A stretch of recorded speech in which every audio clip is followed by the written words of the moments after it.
नमस्कार बच्चों, मैं दिवाकर मौर्य मिश्री लाल कन्या इंटर कॉलेज टांडा अम्बेडकर नगर से मैं आज आपको कक्षा 12 विषय समाजशास्त्र। आज हमारा प्रकरण है परिवार का अर्थ एवं परिभाषा।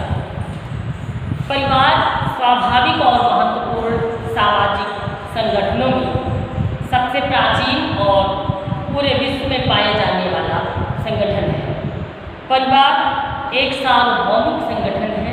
परिवार बिना समाज के संभव नहीं है और समाज परिवार से जुड़ा हुआ है।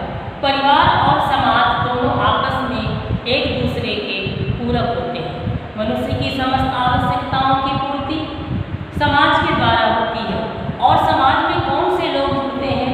समाज में वही जुड़ता है जो परिवार रखता है। अर्थात हम कह सकते हैं बिना परिवार के हमारा समाज संभव नहीं है।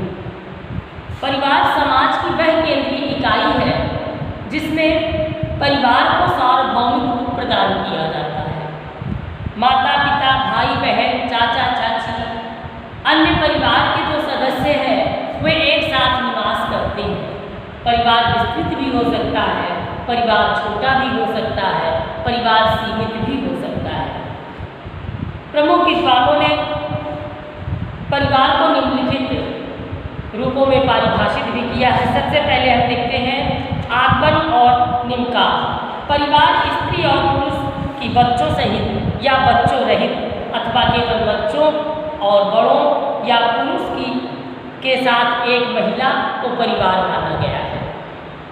परिवार में विशेष और विशेष का कथन है। एक या एक से अधिक और एक स्त्री या उसके पति से ज़्यादा लोगों को भी परिवार कहा जाता है। बच्चों की देखरेख परिभाषा के अंतर्गत हम कह सकते हैं बच्चों की देखरेख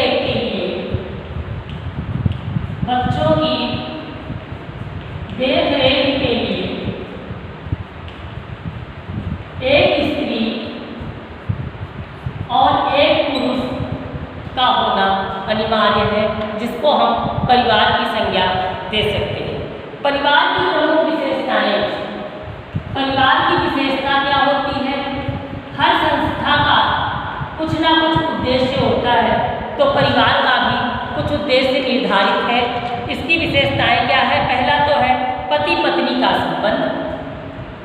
जैसे एक स्त्री एक पुरुष बिना विवाह के यदि एक साथ रहते हैं तो उन्हें सामाजिक मान्यता नहीं प्राप्त होती। पति पत्नी का संबंध उन्हें सामाजिक मान्यता नहीं प्राप्त होती है और यह परिवार उन मान्यताओं को समाज में एक सम्मानजनक रूप से प्रस्तुत करता है। दूसरा है यौन संबंध। सभी की कुछ ना कुछ यौन इच्छाएं होती हैं, चाहे वह स्त्री हो अथवा पुरुष हो, तो यौन संबंधों की पूर्ति परिवार में ही संभव होती है। अगला है रक्त संबंध। रक्त संबंध में हम देखते हैं कि हमारे माता पिता, भाई बहन, चाचा चाची इत्यादि हमसे जुड़े होते हैं। मुख्य रूप से हम अपने पिता या पिता के वंशजों या पिता के द्वारा आधारित परिवार को रक्त संबंध में जोड़ लेते हैं। दूसरा है निवास स्थान। निवास जहाँ पर एक ही परिवार के समस्त लोग निवास करते हैं या एक ही रक्त समूह के बहुत सारे लोग निवास करते हैं, वहाँ पर परिवार की संज्ञा दी जाती है। आर्थिक सुरक्षा। परिवार से हमको क्या प्रदान होता है? आर्थिक सुरक्षा। आर्थिक सुरक्षा प्रत्येक व्यक्ति की अपनी अलग अलग आकांक्षाएं होती हैं, अलग अलग योग्यताएं होती हैं और आजीविका के साधन भी अलग अलग होते हैं। अर्थात सभी की आय एक जैसी नहीं होती है। यदि हमारी आय कुछ कम है और आवश्यकता अधिक है तो हमारी आर्थिक पूर्ति या आर्थिक सुरक्षा हमको परिवार के द्वारा प्राप्त होती है। अगला है सामाजिक सुरक्षा। व्यक्ति समाज में रहता है और समाज में रहने के लिए व्यक्ति को एक निश्चित स्थान लेना पड़ता है। व्यक्ति का महत्व होता है। व्यक्ति समाज के लिए क्या कर सकता है और समाज व्यक्ति के लिए क्या करता है, ये दोनों एक दूसरे दूसरे के पूरक होते हैं और परिवार ही का मुख्य इकाई है, मुख्य कड़ी है, जिससे हमको सामाजिक सुरक्षा प्राप्त होती है। सामाजिक सुरक्षा के अंतर्गत हम परिवार के नाम से ही जाने पहचाने जाते हैं। अगला है सभ्यता और संस्कृति का ज्ञान। हमारी प्राचीन काल की सभ्यताएं क्या थी, नवीन काल की सभ्यताएं क्या है, हमको ज्ञान की पूर्ति कहाँ से मिलती है? परिवार से ही मिलती है। और बच्चे की प्रथम पाठशाला उसका परिवार ही होता है। और गुरु तो आप सभी लोग जान रहे हैं कि माँ को पहला गुरु माना गया है, श्रेष्ठ गुरु माँ ही होती है। अगला है सार्वभौमिकता। सार्वभौमिकता वह है जो सर्वत्र है, जिसको सभी लोग मानते हो, तो चाहे देश विदेश हो अथवा अपनी संस्कृति के अलावा अन्य पाश्चात्य संस्कृतियां हैं, सभी ने परिवार के महत्व को माना है। सीमित आकार। परिवार का सीमित आकार भी होता है। सीमित आकार, परिवार का जो आकार है वह सीमित होता है। इसमें नाते रिश्तेदारों को सम्मिलित नहीं किया जा सकता। परिवार में केवल रक्त समूह के लोग और सदस्य ही जुड़ सकते हैं। अस्थायी और अस्थायी प्रकृति। परिवार की दोनों प्रकृतियां होती हैं, एक तो अस्थायी होती है और एक अस्थायी होती है।